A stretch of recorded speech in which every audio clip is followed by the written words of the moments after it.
practice tau jumang da basic knowledge khar di lai bagi mathau tai ko product knowledge khar lai mathau tai habdi primer se karino hadi sina dori product se karino kadai da sina doino kari sina doino ina ko na su atang ba course tau gra sanu phana su akhigi lakh koina pi duna ko course tau ba taraga su kai time pass tau na kana da video ye gesru pudi ai video se ngoi video se ga di adu knowledge fag hi ma'am ngasi so na video pudun lakchare ngasi gi makeup look se ma'am kari odina habda maroi na me noina ko eyeshadow se akhigi yamna laina karamai thagani aduga eyeshadow thaba tamda karam bai khoina kai khangjan ba mathau tai ko aduga karam color sina gani matte color sina karino shimmer color sina karino A to Z yamna laiba mong da ko ai ngasi se explain tau jara ke ba ko aduga ki mama gi comment da thabiri ba ko ai gi ai channel se da ko hoji ta sum makeup no na tamak beginners me amo yauri ba ko mara maduna ngasi gi video se na samjarak pani specially na ko gi na ko yam line to na ke to ke takchare ke ado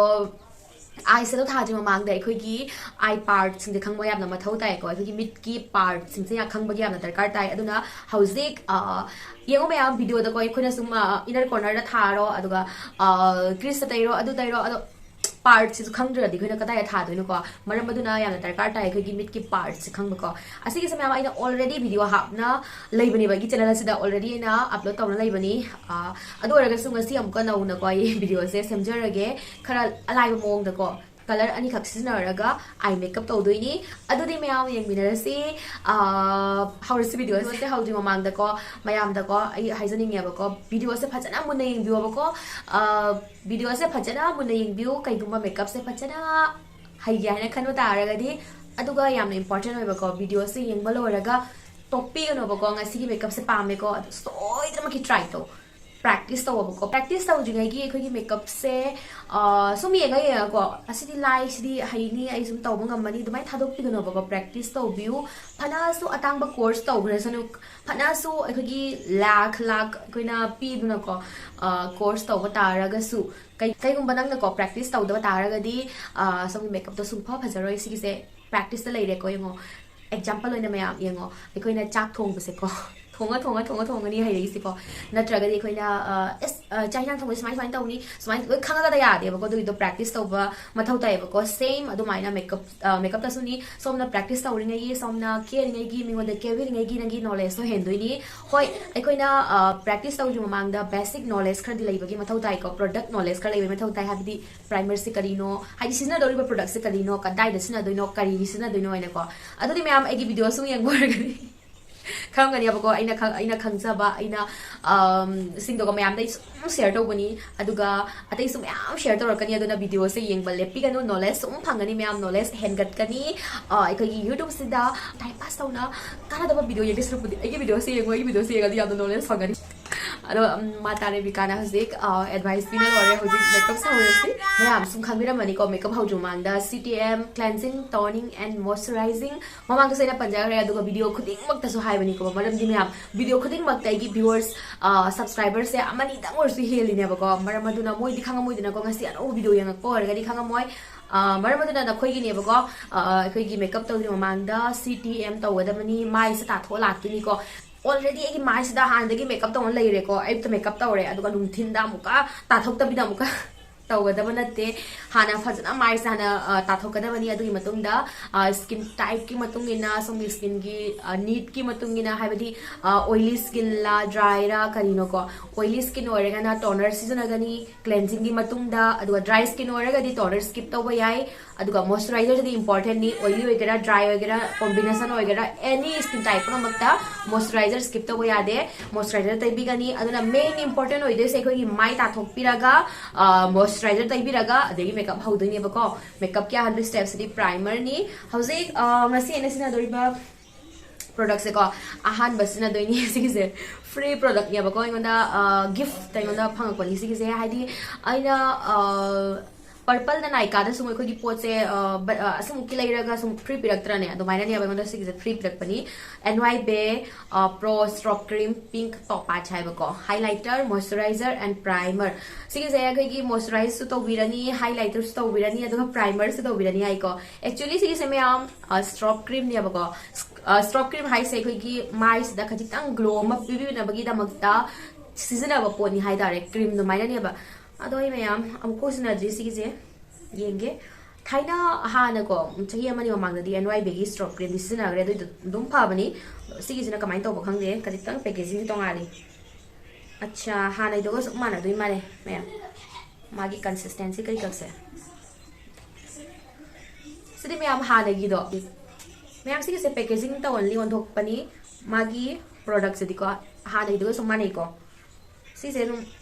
fazabani tairaga khajita gi glowy dewy makeup pam ta ra si sum sina ba sida primer ka thara mina ko agi ready hosi primer extra sina ro ge si ge sum sina yenge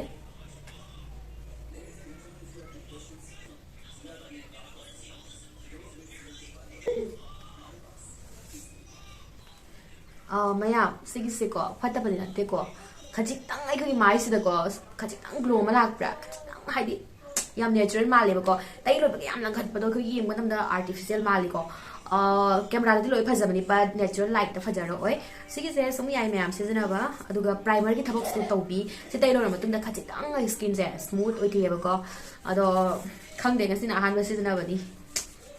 mayam ai samna style da ki tawra lak chare isi style na te ko mayam sam kari ka bri bri ko ki talak ko da nungai te ke ba da na fa na brush na kari ha la ye hozik second step tawrasi agi mai da dark duk lesin se loina cover tawrasi conceal tawrasi ko mayam conceal se mamang su panjar ko so mai da yam na hena dark ta bo ragadi conceal tawra kana roi ko hozik agi mai su yengo mayam dark se sum leidana ko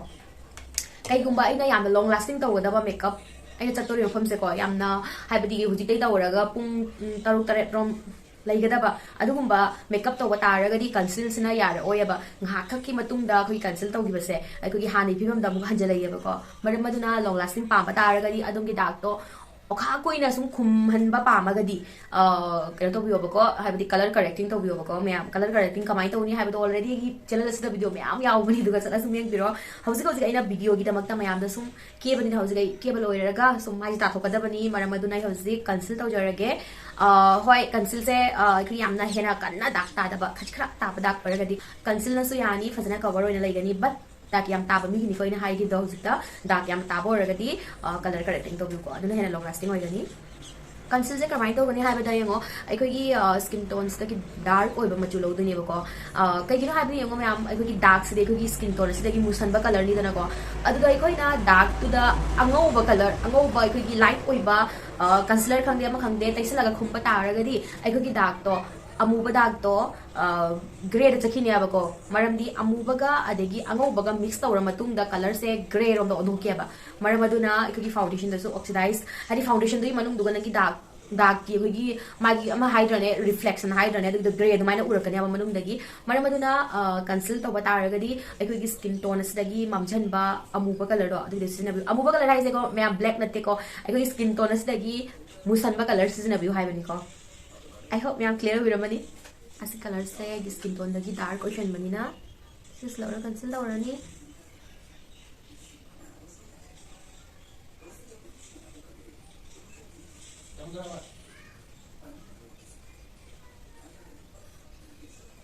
mayam hauzik ko amamba color do koi skin tone dagi khara shade amani dark ocean ba color do laurani ko lauraga dark lady dui mathak tuga sumaina sum taibiramani aduga khutna sum blend tawgani cancel tawbase gi koi gi khutna tawbase am nungai bane ba ko hoi brush to ba yai kai de ko som gi apam bani kai gumba khutna tawning da borga di brush sum sina view flat brush lauraga sum taibi yagani adoigi onadi cancel tawbase khutna sum nungai blend tawbuse am yang na blend oi color sa tay lorga pung mang han dun ko blend tau thok nak khumbai da magda sina dunina just tay bira mo aduga mathak ta dep kra thabira mo aina tawri ba mong sta ko meam nai khai ko bina tau biguno ba just only dep to ba skin jiga smaina dep tau na phujan bira mo ba ko meam I hope meam clear bira mani video se phajana mun na yeng bio video se phajana mun na yeng draga di meam gyan ta banga moy ba ko step by step oina khang banga moy maram aduna phajana mun na yeng bio aduga mit makha da sukara mayam aikogi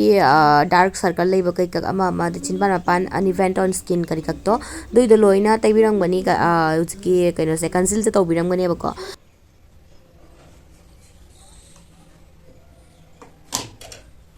hausa me amengo dark duk singdo sina cover tawre ko aduga si mathak se dai khoina neutralize tawi bagi namak ta ko ai skin tone color se ka chana ba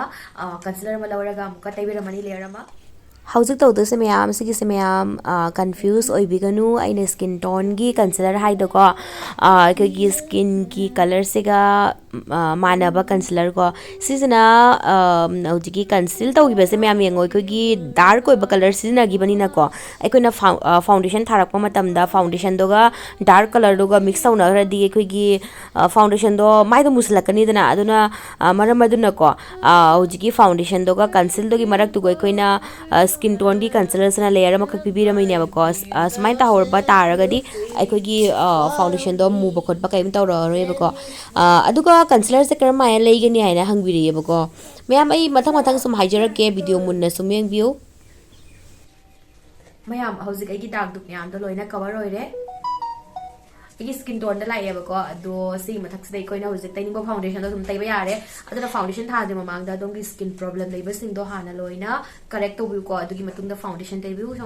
song makeup se phajana ba hena haidi phajana ba hojik ne sina do foundation se mars ki ठीक है ma'am खरा दी oxidise हो गया बस ये foundation से ma'am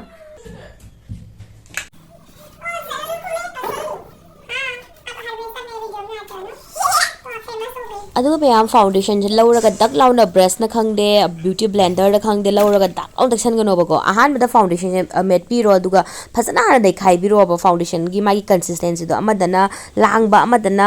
अखोगी सम foundation दुम थमजलागा को दुसा सागलक ब खंगदे निंगम दादा खंगदे फमजन बसु यावी अदुगा मही लांगथोक बसु यावी मरम अदुना फसना हाना मिक्स तो बियो बको मागी कंसिस्टेंसी दो लेवल अमदा लैना बा मानना बको अदुना नै खाइ बिरो नै matungda do tona sandok piro mai se nakana mahana do tona sandok piro duga blend tau thok piro smai ta wasna kai to have de gi foundation je dum ama blend tau ringai da nakana marom da sum kang jhalak do oi dena ko du da nungai te dena blend tau matam da duga fazu fajarakte makeup to maram maduna nakana mahana tai biro blend tau biro smaina step 9 na sum tau ro mayam aduga si foundation se mars ki se yamna oily oiba mi da disina ba nungai roi ko maram disi ki se koi gi kachitang nap haidi taira matung da kachitang napi haidare foundation je you have family and lot and 3 phones metro ngau ya do metro ngau metro ngau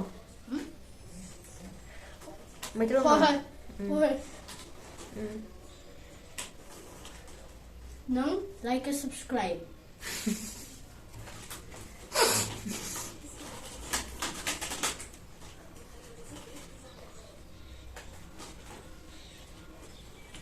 ate kaino ate su hairam like and subscribe ate su hairo ate kaino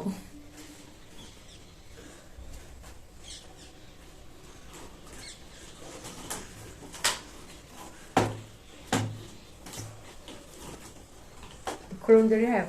Kurumjari kawai jari kurumjari madu foundation tai bade ngorong ngoi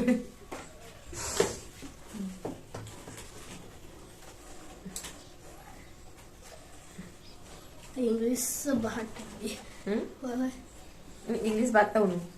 Manipuri ngau Manipuri Maiteo Manipuri Maitron nang Manipuri natro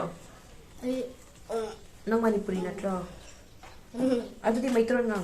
hoi amertuna nangi English ngangan hoi nang hoi nang comment nang comment nang comment मैं comment और high the माइसे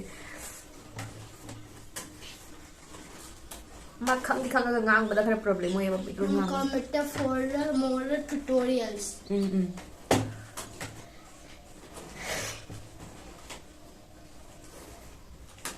nang comment for more tutorials na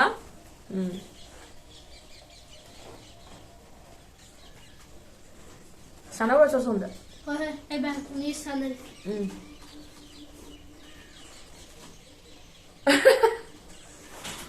mama ki makeup lo lau ka balcony se khana lai hoi Order đi ko. Mayam sao ya de ko angang chen mani na kare so. Moi them them na ki de ya de ba ko.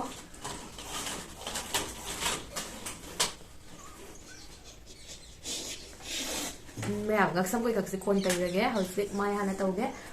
Ngak sam koi kak de gi makeup ro ba ko. So tau ra ke. Ngo mayam foundation je fa na blend tau lo re hu chi. Aigi mai da leram badag dog uneven tone skin kado loina hozik event tone oiraga hozik na le ko okay hozik pisumi asi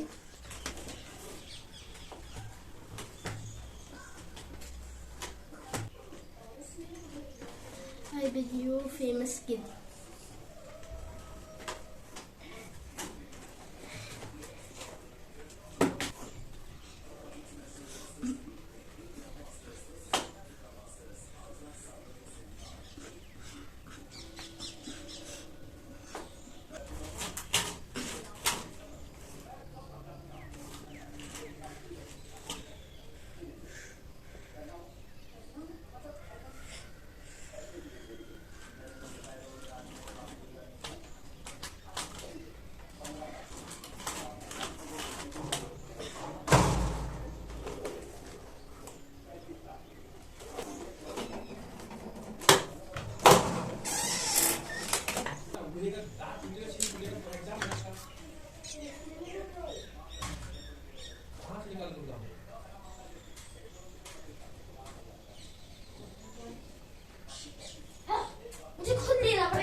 Housing mayam tawdoi se pisum se kak toy ni bako concealer lerega di concealer season biro natraga foundation adom mai de tai foundation do ko adu gi do season ro tawdo mayam pisum kak pa madam da ko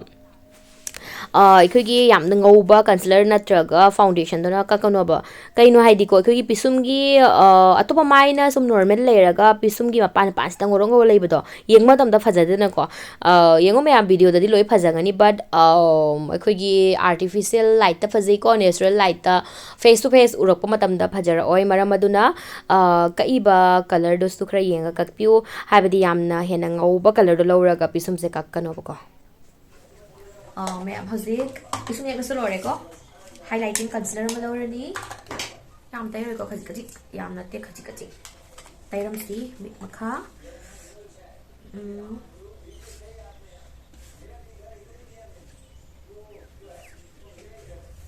ꯁ꯭ꯋꯥꯏꯗ ꯈꯖꯤꯛꯇꯪ ꯃꯌꯥꯝ ꯑꯁꯨꯃꯥꯏꯅ ꯑꯩꯈꯣꯏꯒꯤ ꯃꯤꯠ ꯃꯈꯥ ꯑꯗꯒꯤ ꯑꯥꯏꯁꯦꯗꯣ ꯊꯥꯕ ꯖꯒꯥꯁꯦ ꯑꯥꯏꯁꯦꯗꯣ ꯊꯥꯔꯛꯀꯗꯧꯔꯤꯕ ꯖꯒꯥ ꯃꯤꯠ ꯃꯊꯛꯁꯦ ꯇꯩꯔꯝꯕꯒꯤ ꯃꯔꯝꯗꯤ ꯍꯣꯔꯦꯟ ꯑꯩꯈꯣꯏꯒꯤ ꯑꯥꯏꯁꯦꯗꯣ ꯊꯥꯔꯛꯄ ꯃꯇꯝꯗ ꯑꯩꯈꯣꯏꯒꯤ ꯃꯤꯠ ꯃꯊꯛꯁꯦ ꯇꯩꯔꯝꯕ ꯇꯥꯔꯒꯗꯤ ꯑꯥꯏꯁꯦꯗꯣꯒꯤ ꯃꯆꯨꯗꯣ ꯐꯖꯅ ꯃꯆꯨꯗꯣ ꯐꯨꯗꯣꯛꯑꯒ ꯐꯖꯩꯌꯦꯕꯀꯣ ꯃꯔꯝ ꯑꯗꯨꯒꯤꯅꯤ ꯑꯗꯨꯒ ꯃꯤꯠ ꯃꯈꯥꯁꯤꯅ ꯌꯦꯡꯉꯣ ꯃꯌꯥꯝ ꯃꯤꯠꯁꯦ ꯌꯥꯝꯅ ꯀꯨꯁꯟꯅ ꯃꯨꯁꯟꯅ ꯂꯩꯕ ꯇꯥꯔꯒꯗꯤ ꯑꯋꯥꯕ ꯃꯤ ꯃꯥꯜꯂꯤ ꯌꯦꯡꯕ ꯃꯇꯝꯗ ꯑꯗꯨꯅ ꯃꯌꯥꯝ ꯌꯦꯡꯉꯣ ꯑꯩꯒꯤ ꯇꯩꯗ꯭ꯔꯤ ꯃꯃꯥꯡꯒꯤ ꯁꯛꯀ ꯍꯧꯖꯤꯛꯀ ꯃꯌꯥꯝ ꯈꯦꯠꯅꯔꯕꯅꯤꯀꯣ ꯃꯔꯝ ꯑꯗꯨꯒꯤꯅꯦꯕꯀꯣ ꯑꯁꯤꯒ ꯈꯔ ꯇꯩꯔꯝꯃꯒ ꯈꯔ ꯍꯥꯏꯕꯗꯤ ꯈꯔ ꯉꯧꯊꯣꯛꯍꯜꯂꯝꯃꯒꯗꯤ ꯌꯦꯡꯕ ꯃꯇꯝꯗꯈꯔ ꯐ꯭ꯔꯦꯁ ꯑꯣꯏꯊꯣꯛꯄ ꯍꯥꯏꯇꯥꯔꯦ ꯃꯤꯠꯁꯦ ꯌꯦꯡꯕ ꯃꯇꯝꯗ ꯐ꯭ꯔꯦꯁ ꯑꯣꯏꯊꯣꯛꯑꯒ ꯈꯔ ꯅꯍꯥ ꯃꯥꯟꯊꯣꯛꯏ ꯃꯌꯥꯝ ꯑꯩ ꯌꯥꯝ ꯅꯣꯛꯅꯤꯡꯉꯛꯇꯣꯔꯦ ꯃꯌꯥꯝ ꯑꯗꯨꯒ ꯕ꯭ꯔꯁꯁꯤꯅ ꯁꯨꯝ ꯕ꯭ꯂꯦꯟ ꯇꯧꯕꯤꯔꯅꯤ ꯑꯗꯨꯒ ꯑꯦꯛꯁꯦꯁ ꯄ꯭ꯔꯣꯗꯛꯠꯁꯤꯡꯗꯣ ꯂꯣꯏꯅ ꯕ꯭ꯌꯨꯇꯤ ꯕ꯭ꯂꯦꯟꯗꯔꯁꯤꯅꯀꯣ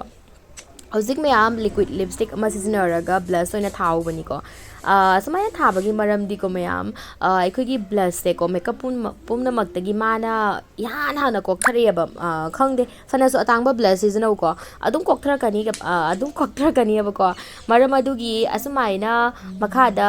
ꯃꯥꯒꯤ ꯕꯦꯁ ꯑꯃ ꯊꯥꯕꯤꯔꯝꯕ ꯇꯥꯔꯒꯗꯤꯀꯣ ꯈꯔ ꯂꯣꯡ ꯂꯥꯁꯇꯤꯡ ꯑꯣꯏꯊꯣꯛꯏꯗꯅꯀꯣ ꯃꯔꯝ ꯑꯗꯨꯒꯤꯅꯤ ꯃꯌꯥꯝ ꯑꯗꯨꯒ ꯌꯦꯡꯕ ꯃꯇꯝꯗꯁꯨ ꯌꯦꯡꯉꯣ ꯁꯨꯃꯥꯏꯅ ꯅꯦꯆꯔꯦꯜ ꯌꯥꯝ ꯃꯥꯟꯕꯅꯦꯕ ꯁꯨꯃꯥꯏꯅ ꯄꯥꯎꯗꯔ ꯊꯥꯗ꯭ꯔꯤ ꯃꯃꯥꯡꯗ ꯕ꯭ꯂꯁ ꯇꯩꯕꯤꯔꯝꯕꯁꯦ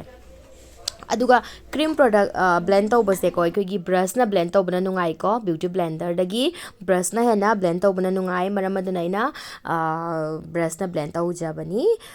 ꯍꯧꯖꯤꯛ ꯇꯧꯔꯤꯁꯦ ꯃꯌꯥꯝ ꯀꯣꯝꯄꯦꯛ ꯑꯃ ꯂꯧꯔꯒ ꯂꯣꯏꯅ ꯁꯦꯠ ꯇꯧꯔꯅꯤ ꯀꯩꯒꯨꯝꯕ ꯀꯣꯝꯄꯦꯛꯅ ꯁꯦꯠ ꯇꯧꯕ ꯄꯥꯝꯗ꯭ꯔꯒꯁꯨ ꯑꯩꯈꯣꯏꯒꯤ ꯂꯨꯖ ꯄꯥꯎꯗꯔ ꯕꯅꯥꯅꯥ ꯄꯥꯎꯗꯔ ꯑꯗꯨꯒꯨꯝꯕꯗꯨꯅ ꯁꯦꯠ ꯇꯧꯕ ꯌꯥꯏ ꯀꯩꯝ ꯀꯥꯏꯗꯦ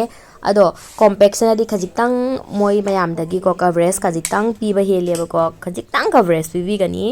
ꯑꯩꯒꯤ ꯑꯣꯏꯅꯗꯤ ꯀꯣꯝꯄꯦꯛꯅ ꯁꯨꯝ ꯁꯦꯠ ꯇꯧꯕꯁꯤꯅ ꯍꯦꯟꯅ ꯅꯨꯡꯉꯥꯏꯕ꯭ꯔꯥ ꯍꯥꯏꯅ ꯁꯨꯝ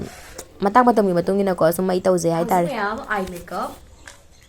mayam hauzik eye gi part si khanga banna eye makeup taw ba horesi ko color ani tang sinaraga tawbiro na hairi ni ko maram aduna ina color ani tang sina doini aikoi gi eye makeup ta khwai gi oina important oise matte color amaga shimmer color ga ko kai gumba matte tang ta taw pa maga di ko matte tang ta taw ba yai but shimmer tang ta nai khoina eye makeup taw ba ya de ko matte color se sina ba mathau tai proper ai khoina eyeshadow tha ba ta raga di proper ai khoi gi my eyeshadow gi mawong do follow to ba ta raga di shimmer and matte ani mak mathau tai ko kai no habida ya mengo matte color si ko ai gi transition color adagi lid color loino oi ba ya ko adubu shimmer color si ko ai khoina haidi crease line gi manu tai na bani ba ko ay lamai na no ne tau no shimmer color si ko na gi lid tai na batani madi crease ki mathak tai ba ya de ba ko crease tai ba ya de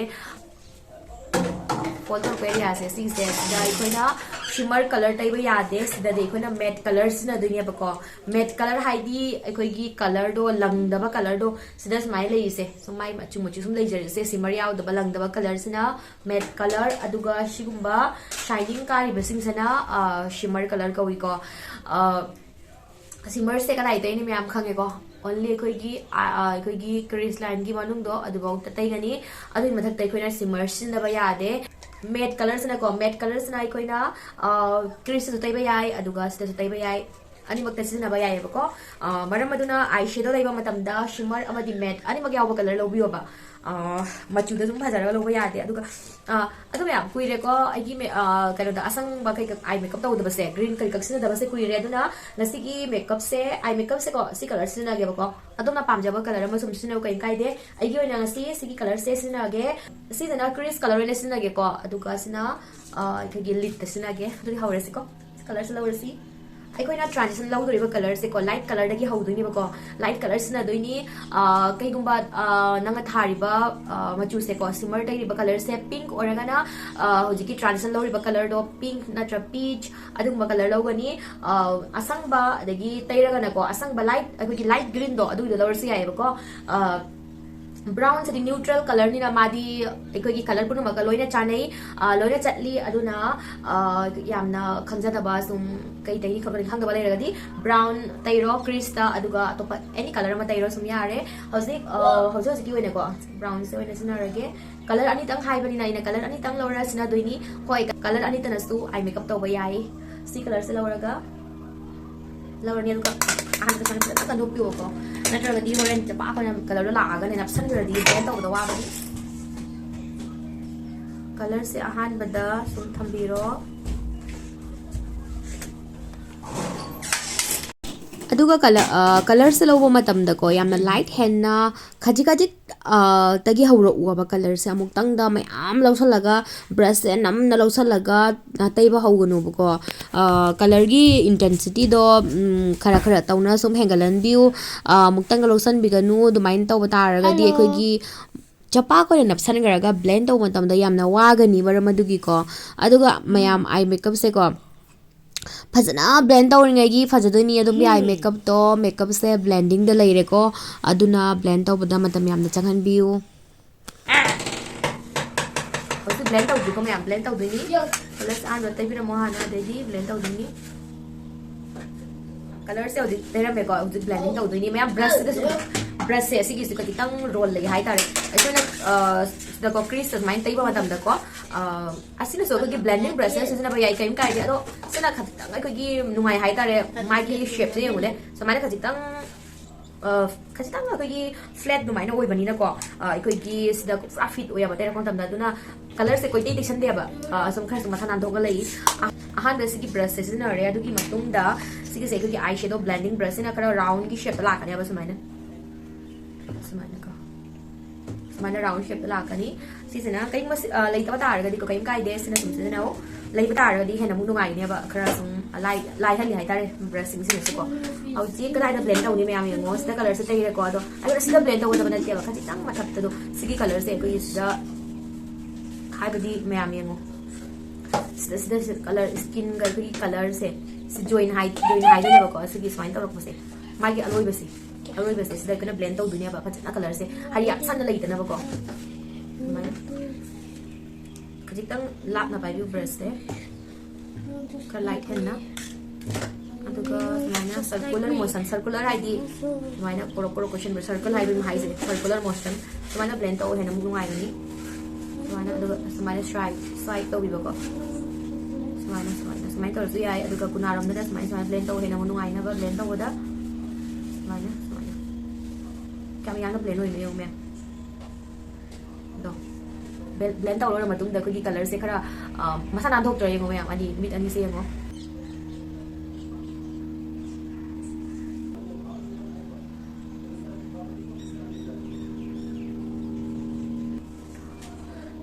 mẹ mình có houzik blend tàu nó lore houzik có silver color tay na si ko karama chu ki tay na ko karama adom na set to river dress to ma tung na sun tay ro yu na di ko green color se tay sa rage green color kui re ko green eye ko tay tàu da ba na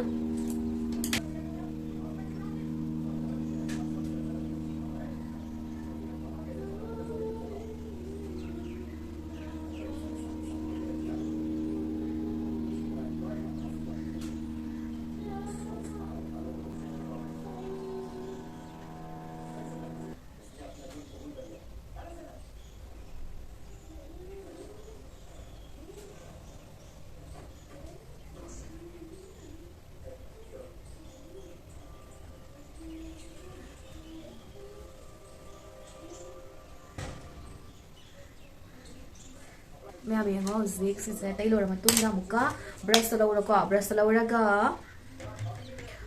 the sida maina shimmer tay ki bagi aroi ba se sida har so lai se lai tana ba maina an ba asuna gi ba color do khajik tang sijina raga ki mana blend to bira mo eyeshadow se masana na ba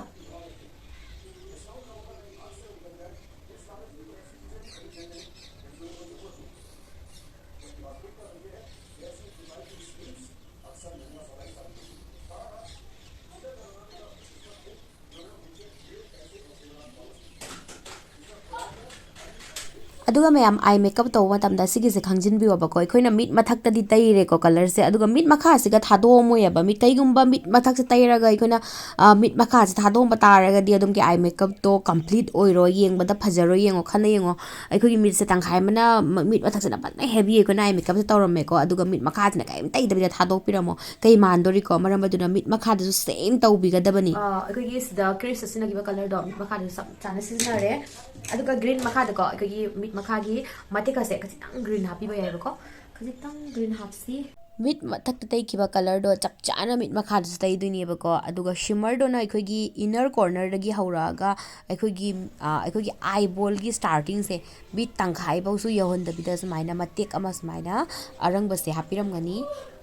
chap mana na ko ai gi crease tai kiba ai gi brown color do na mit ki makha da tai biramani khajitang dark thambiram gani ko mit makha gi kunna rom da aduga khangjin bi oba ko gi inner rom da ko gi dark thamba ta ra ga di mit se khara khujan wa mali maram adu nei khoina inner rom da always light color gi highlighter adagi shimmer asigum se tai bi gani asina mu ai gi mit sengo tam da yamna lau thok pa man doi ni meyam houzik eyeliner ma lora phajana yekcharani kaigumba eyeliner yekpa pamda ba taragadi kajal su yekpa ai kaim kai deko natraga su ai kajal su pamde na khalasi ko doi taragadi eyeshadow brown color gi eyeshadow ma lora ko brush ama da duga sum khara sum tai biram ba yai ba ko eyeliner gi maung da eyeliner se sum yam chinghatta bi da sum yekpa pamaga su normal liner sum yekpa pamaga su kaim kai de sum yekpa yai ado asmaine ek pasna khara mu hena mit se hadi khara zum lau thok tok no ubuni ko mya aduga inner room da khachitang extend tawram me ba eyeliner se extend to ba ise me inner room da khachitang ago gi chingak pa ma leitrane adugi duni ba ko houzik contour se me aina eyeshadow da gi brown color yaudrane adu do lora sum tawjabani kaigumba adumgi afam da contour powder leita ba taraga di kaim kaide eyeshadow da gi brown color yengo ba ko karamba chana ba do yenga ko yam su hena mood ba yam su hena light oi da ba mai malai bani ba brown adu do lora ga sum contour kar tawba yai houzik blush ki da makta ina scenery ba se color bar gi blush ni asoi di tawre ngang mada color bar gi blush se lauraga sum taibirame khajitang nok phet tawrani aduga blush se matam de yengo meyam mathak lombo smaina khajitang chingat piramu sina mu hena natural manaba aduga khajitang lifted look phangnaba ko khadang da khajik naton da khajik taibiram gani yamna cute look phangnaba hauji contour same aina hojita naton na taigi bodo eyeshadow dagi brown color ma lauraga sumaina contours tawbiram gani mayam contour tawbuse mai gi shape ki matungina tawdoini adom se khangdaba taragadi aigi channel da already contour se kram mai tawgani ko ki mai gi shape ki matungina adu video do phajana aina explain tawna yawbani du yengbiro ko kaigumba gi aiga my shape chanaba oragadi manaba oragadi aina tawriba mong se follow tawba yai aigi my shape se square shape ni aduga aigi mamangi video da hangbiriyaba ko aigi my se already atenba my da kara mai na contour tawgana yengo ko akhigi my se ko akhoi mi punamaki my gi shape tongaleba ko shape haina ma leiribani ba ko adugi do phasana khangni ma taragadi already aigi channel da ko akhigi my gi shape ki matungina kara mai na contour tawgani akhigi my se kara mai akhigi mai se kara shape no kara mai na khangani leibani video do phasana yengbiro ko adui do video do yengba loiraga kaigumba gyan ta da taragadi please comment da amuka comment habiro o che gyan ta de amuka semowar sum semjarake ba ko I hope adugi video do yengba loiraga clear hoigani ana ithajaba thammi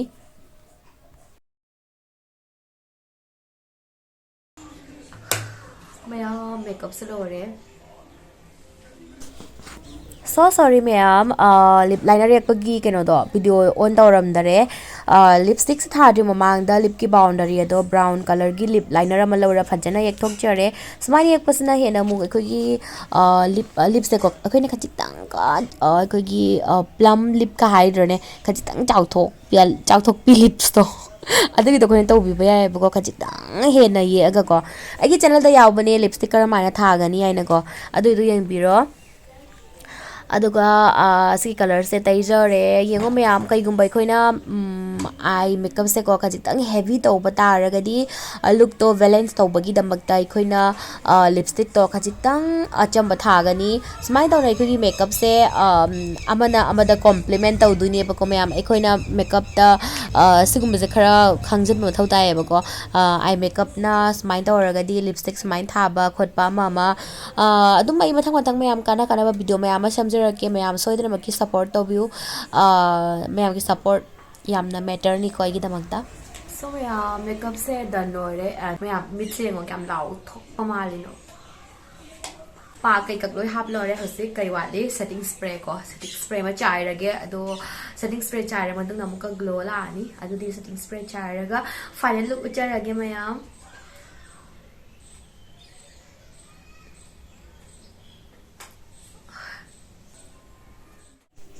sigisna mayam ahan look ni ado sigi look say pamdre maramaduna huzik ai hairstyle se ondola ani sina second look ni mayam aduga samje khara curl tawra kholaga su mong makal gi hairstyle tawai look se dum change or kani yamna fajani ai gi ona diko ai huzik sumaina khar sum simple loina sum tawraga mayam da uchare I hope mayam ga se gi video se mayam da soidana maki kana ba phangwani na khanjei